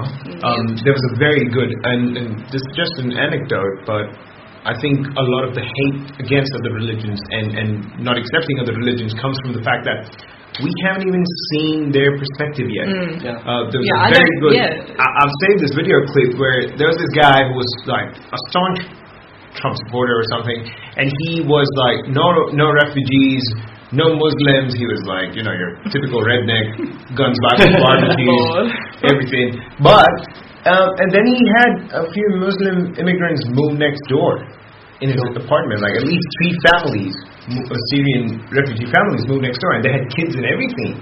And he had such a change of heart just playing with those kids, because he was just like, these normal people. That's the downside to community, is if you're stuck in your community and you don't venture outside of it. Yeah. It's not easy to venture outside of your community these days, because we have the web and we can talk to people and actively talk to people and with different perspectives. But people are so comfortable in their worldviews, they don't want to change it, because for them, like, this is how I live my life, this is how I do it. And to think that they've been doing it wrong, it's a lot more than a lot of people can handle, so they just choose to stay in their bubble, keep going on with their confirmation bias, and not actually talk to other people and realise that they're real people with their own lives and their own reasons for doing things. Hey, no one said neuroplasticity was easy, right? Like that reshaping, especially after the age of 25. After the age of 25, where most KKK members are. I don't know if that's true, but basically, it's not easy. And that's why we just like to stick to our beliefs. So I think many religions should exist, but there should be an effort made instead of. I think religions put their focus into wrong things. They put focus into recruit more people.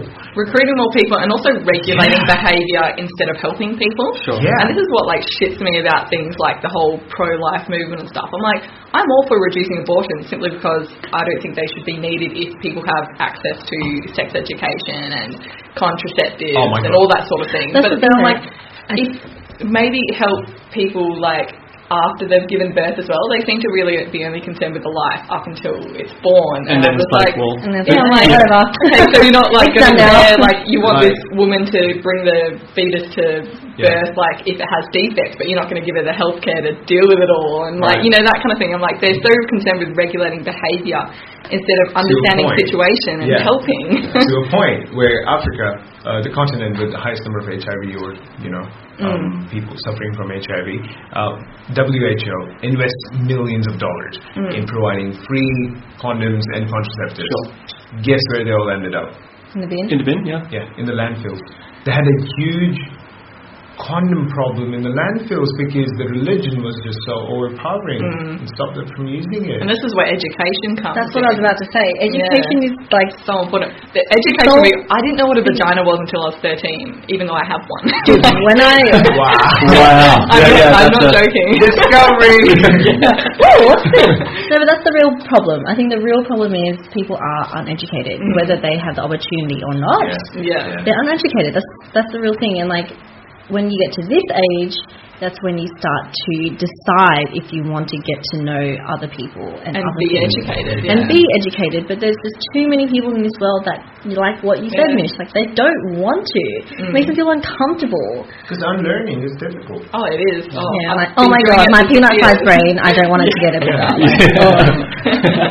Like, yeah, I think that's the thing. It's a lifelong thing to constantly relearn things, and also like it's tiring. It is. It Like is uni is tiring. tiring. But it's not just about the education in terms of like learning about other religions. It's about a better education, I feel, as well about your own religion, right? Yeah, because definitely. I feel like what you've been taught, or what a lot of people have been taught about their own religion, is like so narrow. It's so narrow. It's so like sort of black and white, and like only until recently did I find out that like Mary, from the Bible and from the Quran, I'm pretty sure she makes an appearance in the Quran as well, if I'm right. Very weird. She wears Cameo payments. Something. Guest star.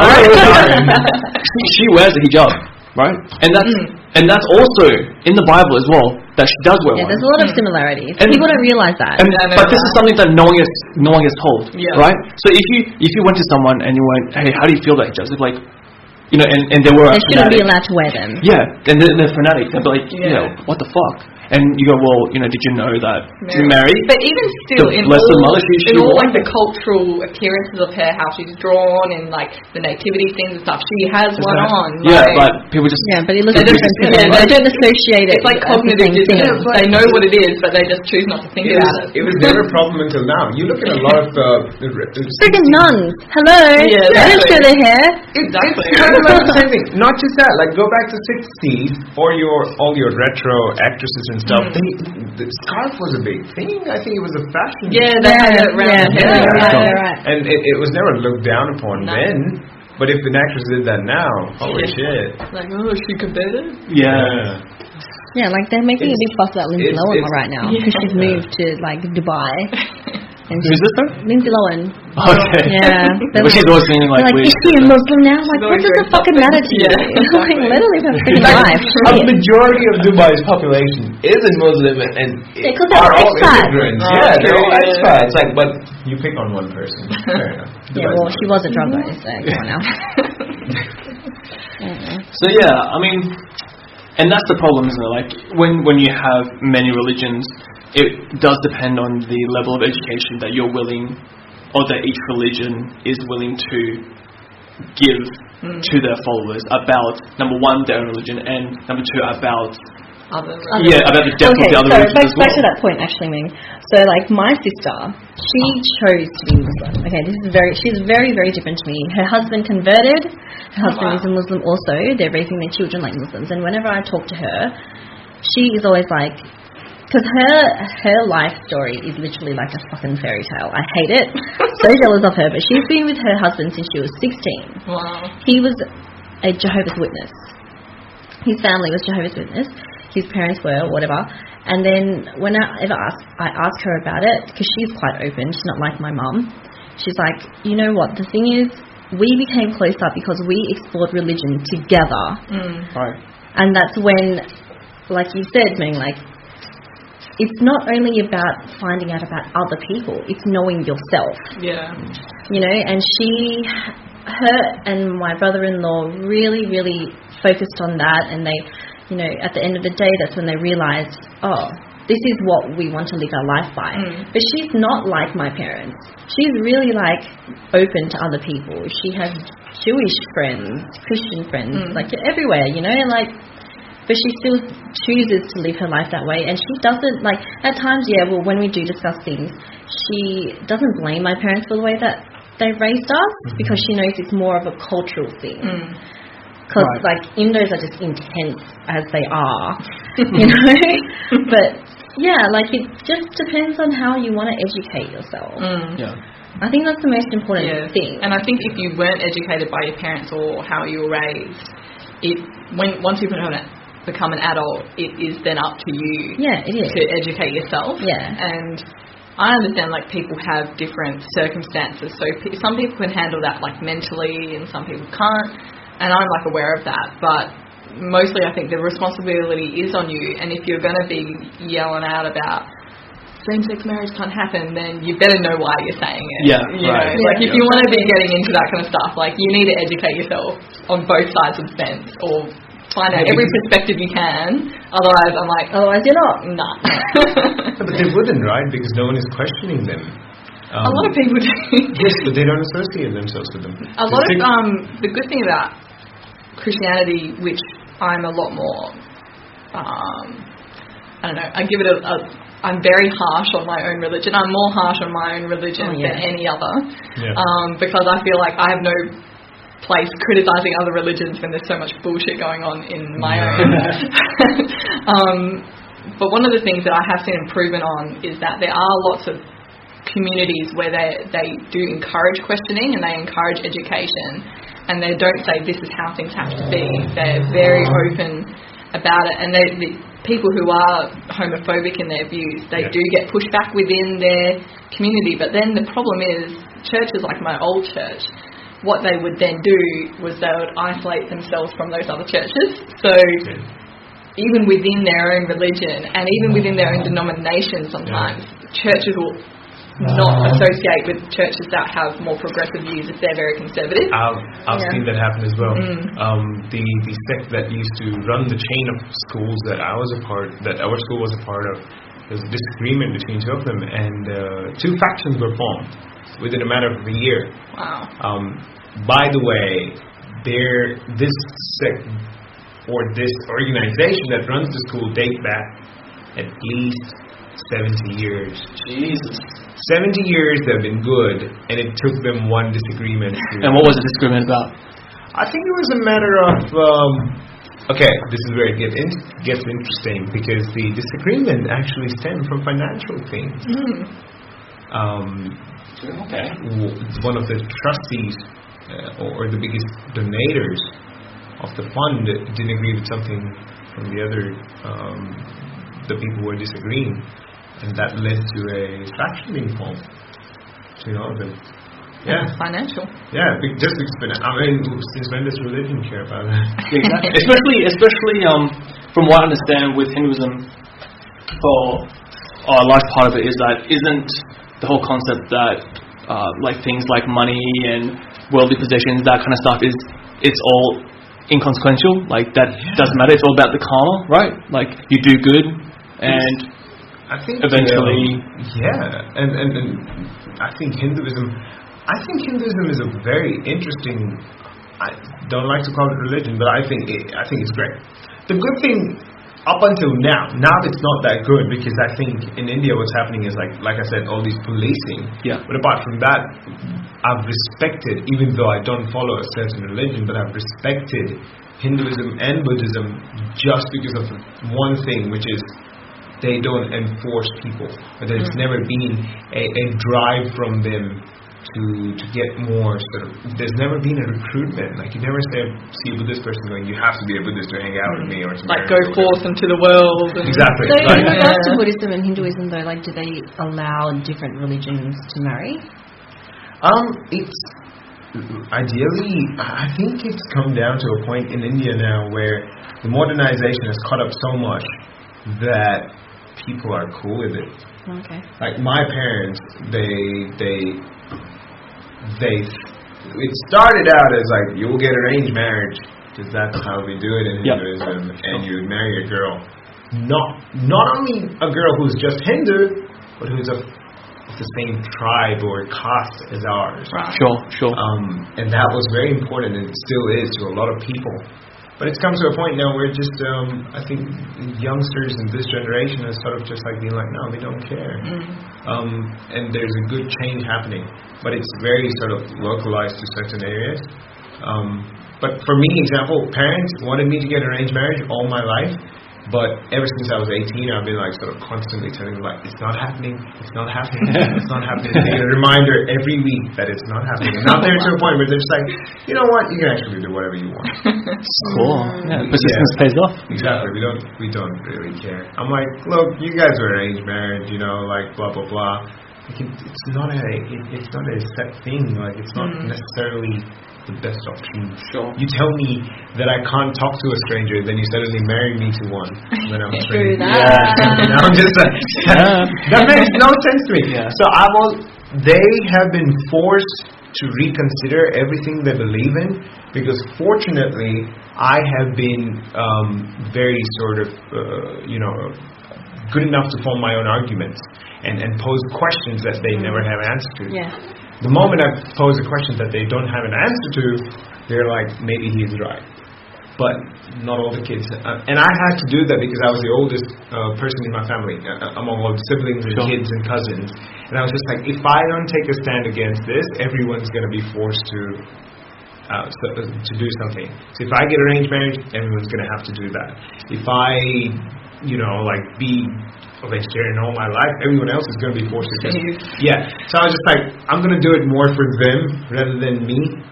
Because, sure, I'll get arranged marriage, but that means they would never get a choice. Yeah. Now, because I chose to sort of be an outlier, every time my siblings or cousins are forced to do something, they're just like, yeah, but what about crew? Yeah. And suddenly all arguments become null and void. So that's why it was important to do that. But again, it's a personal thing. Not all families are cool with it. Yeah. I was like, what's the worst that can happen? You will cut me off, you will disown me, like I wouldn't get your wealth or whatever. Yeah. I was like, it's not even that much. My dad's like, it is a lot. And I'm like, no, it's not. I think I can make more on my own. Like, I don't need your money. So that was like the biggest fear, right? Like, they will disown you if you don't listen to them. And I'm just like, I'm not afraid of it. Yeah. So as soon as you take away the fear, then it becomes like, it's a level playing field, right? Yeah. I think not being afraid it will be a big thing in terms of being progressive in religion as well. Definitely. Like, it takes a lot of people to risk being disowned by their communities and their families to it's not easy. Affect change. Yeah. It's not easy being an outlier. And you know that because you chose to disagree with your family and stuff. Fortunately, they follow. Yeah, lucky for you. Like a lot of my friends don't have that privilege of their parents reconsidering based on conversations. Like, they were like, Renata's parents, they just don't even want to talk about it. Don't want to hear about it. That's the problem, I guess, with my family, hey? Yeah. Because I'm still in, like, this weird, in the middle. Like, they can see it happening, but they're just not going to accept it. Muslim limbo. Like that with, like, pretty much all my friends. Yeah, I am in Muslim limbo, and, like, the thing... Limbo. The thing with my family, though, is that, like, my siblings did choose to be Muslims. My brother is intense. Right. So... You think if they would have, set a strong foot to start with?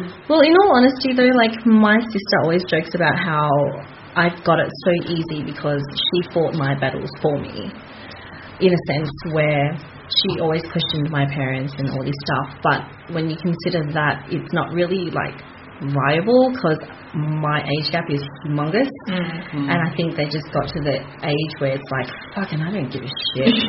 Like, just do what you want, that's how they are now. But yeah, I don't know what my life would be like if I just turned around and was like, bye Felicia. I don't think I would have it as I think it does help just have someone pave the way. And you know what, Prue, it's like they probably respect you more because you're a guy. I'm a freaking chick. If I go out and like move out or whatever, do whatever I want, they're gonna be like, don't come back. Yeah. Look, I mean, if I was a girl, like the gender really changes things. Trust me, it really does. It does. Don't give me that shit. It's only great to society. No, don't. But okay, here's the thing. My sister, I can respect her for standing up for herself every time in front of my parents. But it is true. She gets her confidence because she knows that I support her. Exactly. So I don't have that same support for my brother. And she tried to go off on her own and do her own thing. Would it have been easier for her, or would it have been harder? So much harder for her. I'll give you an example. If I didn't voice out my sister, who is 18, turning 19, she's had about 3 or 4 arranged marriage proposals. My parents almost got her married a lot of times. Like, they were just like, and I'm just like, here's what's going to happen. Wow. You're going to listen to her, and if she says no, you don't marry her to anyone. And they're just like, yeah, but like, why? But here's the thing, what I've done, again, my family is actually scared of me. So I use that fear-mongering to drive my own agenda as well. I was just like, okay, you going to force her to marry someone? I'll sort of come back and because I've got shit on all of them. How does it come from? Do you want religion or no religion? My family fear me. I am God. It's just like, no, because look, I had to resort to this because I was just like, gotta make sure that my 19-year-old sister doesn't get married to some guy in Dubai. So if she had tried to do that herself and you weren't there to step in, would she have been forced to be married? But that's what I mean. Like, Okay. I And that's don't what we're talking have about, like, my older brother is not like you. My older brother literally sends me things like, fear Allah, otherwise this is gonna happen. I'm like, can you just fuck off? Just trying to live my fucking life here. I don't even live in Perth. He's sending messages like, this is what hell looks like. I'm like, fuck, just let me breathe. That's just a map of Rockingham. What are you talking about? You know what I mean? They're like, it comes down to your support system. And at the end of the day, like, my sister will always love me, and but she will always disagree with me. Yeah. My brother is not supportive of my non-religious beliefs. He's constantly like, before you go on your exam, make sure you do this surah. It'll give you so much, like, you'll do really well. Like, Allah will support you. I'm like, can you fuck off? Like, look, if I failed, it's because I didn't fucking study. Alright? Like, exactly. Consequences. Natural consequences. Natural consequences, that's I it. didn't do accounting 101. Like, come on. No, I think it's true. Like, but I've been using this fear mongering to the advantage because I'm like, otherwise the religion gets pushed to the extreme on kids, which shouldn't happen. To a point where FaceTime calls between me and my family are now called the Court of Cronal. No way. Yep, That's amazing, actually. Yep. So my sister goes. My sister would tell my parents like, "Oh, do you want to stop me from doing that? He's coming online at 8 p.m. We'll talk about it." And I was just like, "All right, what's up?" And then I sit them down and I feel like I'm the head of the family, and I go, Oh, that's amazing. "Why don't you be a better parent by doing this? Why don't you be a better parent?" Oh, damn. Yeah, but someone had to do it, right? Like, otherwise, religion agendas get pushed. Yeah. Yeah. The funny thing is, the thing that interests me about, I don't know how it is with Hinduism or Islam, but Christianity and all the different denominations, they're generally based around the central premise of Jesus is the Messiah. He came to earth, died for our sins, so we could access heaven. Because before, in the Old Testament, they had to do all these rituals and stuff like that in order to cleanse themselves of their sin. And that's what Jesus came to do. He shed his blood on the cross, and so we didn't have to do all those rituals like killing calf and all that kind of stuff again. All we have to do is accept His grace. It's weird because Islam does that. We have a month dedicated to killing calves, killing lambs. So the whole purpose of Jesus was we don't have to do that anymore. Yeah, even butter. Yeah, we don't have to, like, the whole purpose of Jesus being the whole, like, center of our religion is that we don't have to do all those things anymore. So therefore it stops becoming about actions and starts becoming about grace and forgiveness. And if we ask Jesus to forgive our sins, He will forgive them because He's already done all the stuff that we would have had to do otherwise, so we could have salvation. So the thing that shits me about Christianity is, like, at least the modern way it's manifested, is that it's become all about actions. And I'm like, isn't this the opposite of the whole purpose of what Jesus did, where our actions become so important that it is the difference between going to heaven and hell? But isn't that why Jesus died for us? So we can do whatever we want. Yeah, well, you don't want to, like, it's this whole thing of, like, and that's where the whole idea of natural consequence comes in, where Jesus, if we do something wrong, He's not going to save us from the natural consequence of our action. That's just how the world works, how God created it to be. But it does mean that if we ask forgiveness for doing those wrong things, it's not going to prevent us from going to heaven.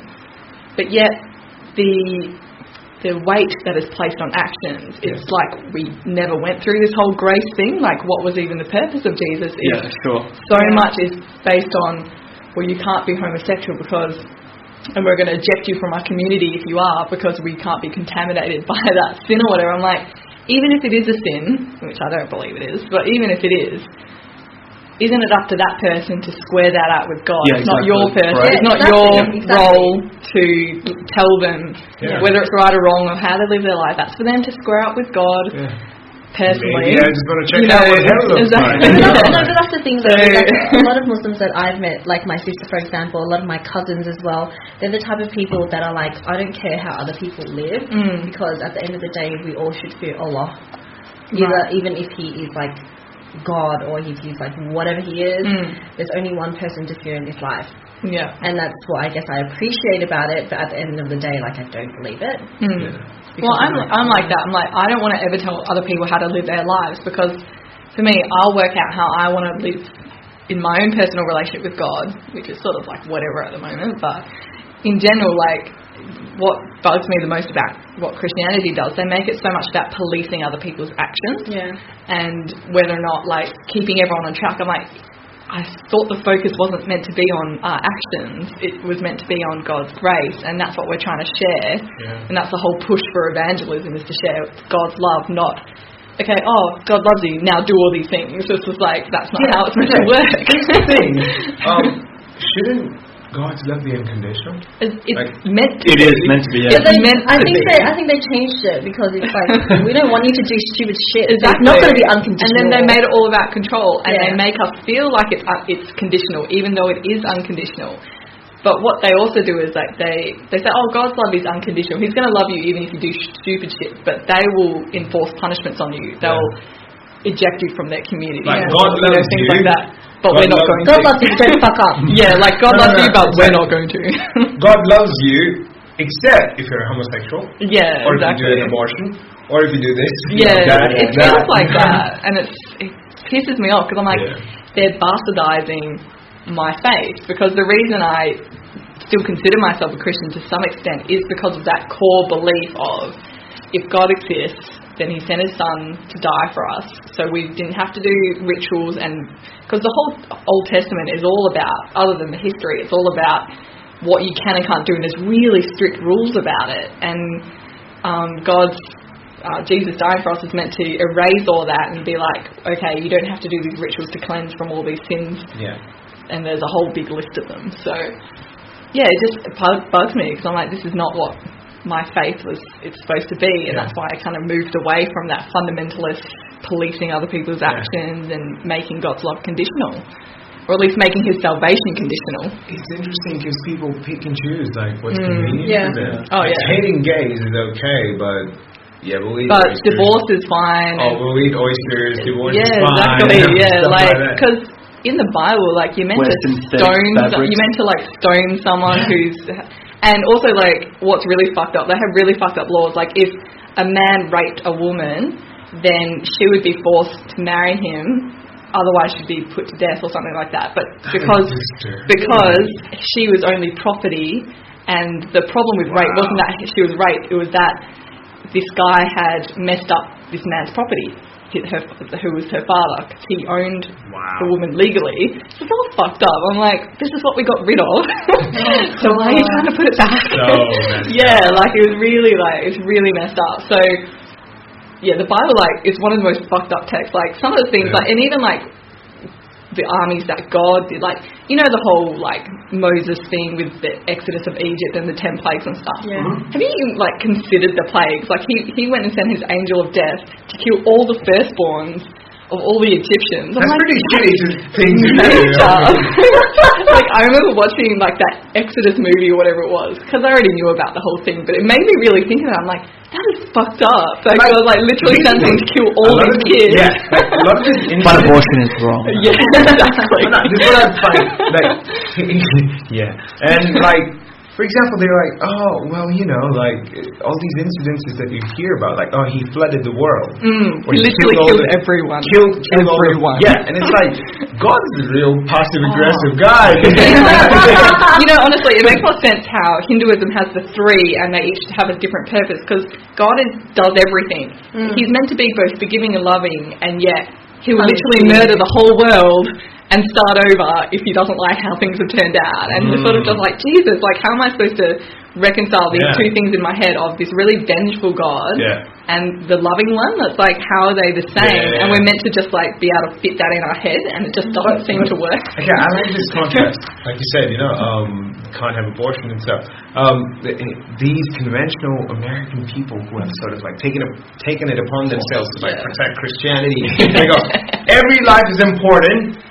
You know, like, no abortion. Except for gay lives. No. Kill them. No, they're like, what if the kids that they didn't abort ended up gay? Then what? That's on you, bitch. No. It's even more interesting, because they're like, usually the people who are opposing abortion and stuff, the conventional minded people, they're also the ones who want, like, gun laws and stuff. They want gun laws. Yes. They don't want welfare. They don't want universal health care. And you're like, so basically, what do you want? Every life. Are you a woman? Tell me what you want. Help! What do you want to eat? Just tell me. Chicken nuggets. always chicken nuggets. Burritos. But it's like every life is important. Unless it's on my property and then I can shoot you with my assault rifle. You know? Like, unless it's black and then black, and then the police can shoot them. It's fine. Oh, yeah. We have a task force taking care of that. Oh God. Yeah, it's yeah, I think that's dangerous. People picking and choosing. Hypocrisy present in Christianity blows my mind sometimes. I'm just like, how can you people exist with your minds like working that way? Like, how do you actually live? Yeah. And how does it all go unquestioned? Yeah, but I was one of those hypocritical people, and you just like, I just accepted anything I was told, and you literally just ignore information that opposes your worldview. So if you come across this piece of information, either someone tells you or you read it, that openly contradicts what you think and makes you aware of your hypocrisy, you just bury your head back in the sand. Like, you just ignore it. Be an ostrich. The whole thing about putting your head in the sand is interesting to me, because with the whole policing, right, in terms of people that are super fanatical and they feel like it's their duty to police others and make sure that they follow exactly the rules. I feel like they have too much free time. Well, it's not just that, right? Like, doesn't that show a lack of faith, right? Because if exactly, why is there a need to police people if you know God is going to punish you if you do the wrong thing? Then hey, fuck, let God punish them. Why punish them yourself? That's Why punch them in the face when God is going to kill their firstborn anyway? You know, like, just let God do his thing. That's exactly what I think. I'm like, it shows that God's pretty competitive. Exactly. I'm like, their control over their sense of control of needing to control how everyone lives, it does show a lack of faith, because they should leave that up to God. That's what he's there for. And Christianity, at least the type that I was taught, is meant to be a personal relationship between you and God. You don't need a priest or anything to intercept that. Like, it's just you and God, and you sort it out between yourselves. And yet pastors and stuff, they often turn into the role of priest to like try and intercept and tell you. You say, oh, I believe that I heard this from God. Yeah. They're like, oh, okay, yeah, you might have heard that, but I heard this, and because I'm higher up in the theological food chain, my opinion is more right than yours. And it's like, it turns into something it's not meant to be. And complete lack of faith. And it's not, that's why I'm like, it's not how it works. It's just, it's crazy. That's the one biggest thing about our religion is the jarring nature of blind faith, that someone will blindly believe in what they've been told about religion, but they don't put all that stock into believing that, because there's a fear, right, that maybe if I don't do this, then maybe God won't punish them. Yeah. Right? Like, if I don't make sure that, you know, my son or daughter does this, then hey, what if God doesn't punish them? Right? Like, then I have to do it, right? Like, no, because if it was, even though my parents are a bit crazy, you know, they do it because they care about me. Yeah, not because they want to punish me. Yeah, it's the last thing that they want. I think what Meng was saying was that, like, when people, for example, if the classic example is if a religious couple find out that one of their children is gay. And what their general concern is not so much that it's wrong and I need to stay away from this morality, it's that they believe that because they're gay they're going to go to hell, and they want to save them. They're afraid. Yeah, they want to save them from that. Yeah, that's what they're afraid of and that's pretty much why we were raised the way we were. It was all about protection, because all of my friends' parents, they were all kind of grown up in various situations, but they generally had fairly crazy times. So they all converted to Christianity and converged in this one place that fed their need to protect their children from the same life. Because they didn't want them to. They didn't want them to go through the same thing. So they went. Of course, they went to the opposite extreme, and it didn't turn out much better. But the motivation was love and protection. Exactly. It doesn't change the impact, but it does help you understand where that person is coming from. And like, when my friends disagree with me, and they're like, you know, I believe your lifestyle is not going to lead you in a good place. I know they're saying it out of concern, so I generally accept it in the sense of, like, I let them say it and I don't, like, believe it. But, you know, it's just because I know that it's out of... If it's some random person who doesn't even know me, I don't believe that they're concerned for my well-being. Like some crazy guy writing to me on the internet like feminism is cancer or some shit. I'm like, I don't even care. But when it's someone who, you know, is your family or friend or something like that, when they disagree with your lifestyle, it's out of concern, not because they want to be right and this is how it is. Sure. They police out of love, but I just don't think it's the right way to do it. I think there's more effective ways to help your children. Especially when policing means you're essentially saying sacrifice your own happiness. Is what if kissing other boys does make me happy at a young age, right? Like, so policing your own actions to go, okay, sacrifice your happiness now because, you know, when you're dead, if you do all the right things, you're going to be happy forever. And and especially when like eternal happiness. Eternal happiness, it's right? like, let's be depressed now because we can be real happy. But that's the thing that comes, like, and that's the thing that really, like, one of the things I get most pissed off about is how a lot of Christians treat LGBT people, is because they have the highest suicide and depression and anxiety rates out of any demographic. Because obvious reasons. Because of how they're treated, and because it's one thing to say, oh, I like to go have sex with random guys. That's a lifestyle thing that I've chosen. But when it comes to who you are, your sexual or gender orientation, that's not something you can change. So for them, like, when people say to a homosexual person, they're not saying what you're doing is wrong, they're saying who you are is wrong. Yeah. And that's a big call to make. For example, I've heard horrible things in India. I've heard people say things such as, that person has the illness of right, like they think it's a mental disorder. Yes, and I'm just like, what are you talking about? Yeah, I actually got in this argument with this guy on Facebook about he was like saying that. Why would you entertain that? Like I only entertained it for like one comment because he was saying that like being LGBT is a mental disorder and that's why they have higher rates of depression and all that. And I'm like, you're a mental disorder. Yeah, I'm like, no. And I like sent him all these links to the American Psychological Association. Oh no, I actually went through that thread. And I was like, fuck you. And then he literally he stopped replying. Oh, he replied, but he would literally just ignored everything I said and just kept saying, I'm literally giving you overwhelming scientific evidence, and he's just deciding to ignore it. Like, people will go crazy on that. Like, they just completely ignore scientific evidence until it backs up what they already believe. So I'm like, that's not how science works. Here's why I think if there was one religion that the world should have, I think it should be science. Yeah, and the reason behind that is not only science progressing the world and religion is holding it back, because science should be the only religion because it's the only belief system or whatever you may call it. Based on fact. Not just that, but it's the only one that admits when it's wrong. Yeah, it admits when it's wrong. It encourages questioning. Yes. It's based upon questioning. It can't go anywhere if you don't question. The only thing is you do need things like the Nuremberg codes and stuff like that. Otherwise you get like the fucked up Nazi experiments and stuff. But as long as there's regulation, science is, you know. We do need something. But would that not be it? So if we had no religion at all, would then science just not be it? Would that just not be the form of belief that people would have? And would it be to question everything? Here's the thing. All the time. That's interesting because in the previous history as we know it, the biggest funding has come due to either military or religion, and that has led to scientific development. And it's kind of like it's a conundrum that you can't really resolve.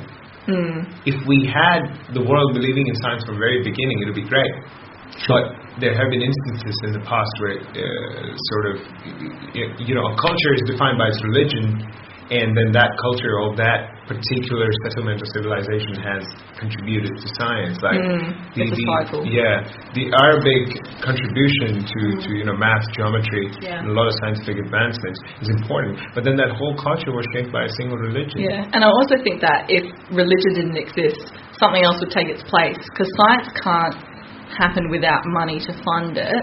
And I think like capitalism would be could be the religion in a sense. And that's like that. Exactly. And that's corrupt anyway. Because I feel like I feel like with religion, like, even though you might suggest that science should be the one religion if we only had one, from my point of view, religion is based upon faith.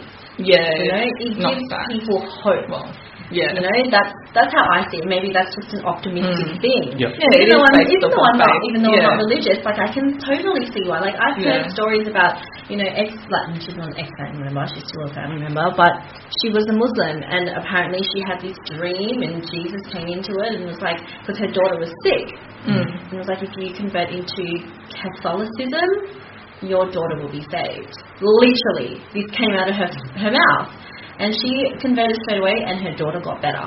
Like, there's instances where it's like, interesting. Look, okay, I'm wondering about the cause and effect of that. It's a bit like the Schumer syndrome. It's not relation or causation. It's not that like I fully believe that, but it's just like, that's why people believe in religion, because you come into this point in your life where you just feel so dark and sad, and it sort of lifts you up. Yeah, look, it's a little bit like if you're constantly questioning things, like you'll just get into this fucking hole of like, what's the meaning of life? I'll never fucking know. Well, you can't know anyway, even exactly. No, that's true. But it's a bit like reading your horoscope, right? Like you read oh my god, I love that shit. Literally, every daily horoscope. Oh, who's gonna be the love of my life today? Well, you read it and you sort of and then you perceive things selectively because you've just read something. And you have this ingrained belief. It's vague on purpose. It's vague on purpose, and you know it's a bit like what's that term? They use it in treatments. I can't remember it now. Holy shit! It's like, is it because of the treatment or is it because? The cause and effect. So it's sort of like no, there's another term. There's a name for it. Diagnosis. No. It's like it's like I can picture it in my head. It's like a ball, and it like rolls down the hill. Right. What the hell? You mean like a placebo? Yeah. It's like a ball and it rolls down a hill. When you believe it happens. Yeah, sure.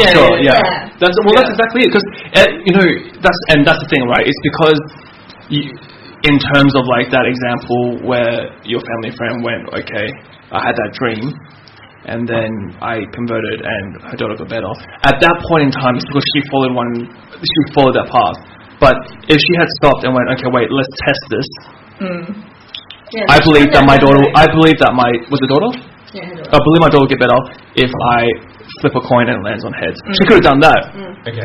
But then what happens in that situation, right? Like that would if you flip the head and it lands on heads and she gets better, then what? This coin now becomes a deity? Like it's just like my dream was bullshit. That's how they would justify it. You know what's interesting to me is that as Meng was saying that example, that's like how OCD works. Is you have this obsessive compulsion where you think if I do these things, this won't happen, and it's a compulsion because if I switch my light 3 times, the electrical circuits in the house won't spark and cause a fire. Like that's how it works. So I'm not saying that it's the same thing, but I was just like that just was really interesting to me. I'm like, if you base everything on if I do this, then this will happen, without having any proof of not testing it. And when you work with someone who has OCD, that's what you have to do, is you have to expose them to the situation, saying, okay, let's not do it and see what happens. Yes. And I think it works. Yeah, and so that's what you'd kind of have to do in a situation like that. I mean, you wouldn't want to risk it with like your daughter's life or something, but maybe if the stakes weren't so high, you're like, okay, I got that dream, but what if I don't do anything? What if I just stay Muslim? And then what if she lived? You don't know. It's not really, it's hard to tell. Malcolm Gladwell in his book, David and Goliath, mentions this very good thing, which is basically like, once you have faced the consequence, you are not afraid of it anymore. Yeah, well that's like, that's the basis of like exposure therapy with anxiety. And For example, I've had 3 close to 4 near-death experiences, and my mother thinks that it's her prayers that have kept me alive. So, people just believe what they want to believe in. So, so